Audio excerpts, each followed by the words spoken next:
અને હું ને મારો દીકરો બે રામદેવસિંહ બે ગયા હતા મોટા વડારા બે કે પૈસા ઉપાડવા. એટલે પૈસા ઉપાડીને 2 વાગ્યાના ગાડામાં અમે 2 થી 3ના ગાડામાં ઘરે આવતા હતા પૈસા લઈને. તો એને અલતો ગાડી લઈને અમને હામાં જડ્યા અને માથે કાવા મારીને કોશિશ કરી અમારી પર. એટલે અમે રાજકુમાર નામ છે અને ઉફે ને કુમાર કહીને બોલાવે છે. પછી અમે આવતા રહ્યા એટલે છોકરો મને ઘરે ઉતારીને અને કંપનીમાં મેટોડા કામ કરે નહીં આવી ગયો. ત્યાંથી 4 વાગે છોકરાએ ફોન કર્યો કે કાકા તમે કેમ આમ કર્યું હતું? એટલે શું છે કે રમતા કર્યું હતું કેમ? એટલે આમ છોકરાએ પૂછ્યું તો કાલે લે તું હતો? પછી એમ કરતા કરતા ગોળ ગોળ બોલીને અને પછી ફેરવી નાખે ના હું નહોતો કે છોકરા કોઈ છે. પેલા કેમ કે તું હતો બાજુમાં કોણ બેઠું હતું એ બધું પોતે બોલે છે. છોકરો ઓળખી ગયો હતો તોય છતાં ગોળ ફેરવતો હતો. પછી છોકરાને કે શું કરવાનું છે? તો છોકરાએ કીધું કે તમે આ રીતે નહીં કરવાનું કે આમાં તમારે કંઈ કામ એવું હોય તો અમને કહો. તો કે ના કે હાલો કે આમાં કરવાનું જ છે.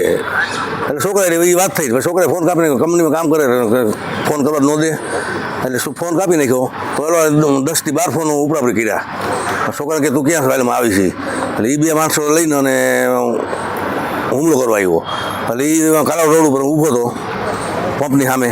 એટલે છોકરા 7 વાગે બહાર નીકળીને રોડે થઈ જતા ગાડી લઈને. એટલે એને હું બોલાવ્યો. એટલે છોકરા અહીંયાની પાસે એટલે અહીંયાના 2 માણસો રાખેલા હતા એ હંતાઈને ઊભા હતા. એટલે છોકરાને એકાબીજા ધૈર્ય કરતા હતા કે હું ગાડી ન છોડાવાય આમ તેમ. તો ઓલા 2 જણા રાખ્યા હતા ને એને ધારિયા અને શરીર લઈને માથે હુમલો કર્યો. મારા 2 છોકરાને સરી લાગી છે અને ધારિયા લઈ ગયા છે. તમારી રજૂઆત શું છે? મારી રજૂઆત એ છે કે સાહેબને કેવું છે કે તમે આને પાછળ કાગરી કરો અને કાં કુસુરનો કરો. અને એના બાપે એને હાથ ધંધા કર્યા છે. એના બાપુ પર ઘણા કેસ છે આની માટે ઘણા છે.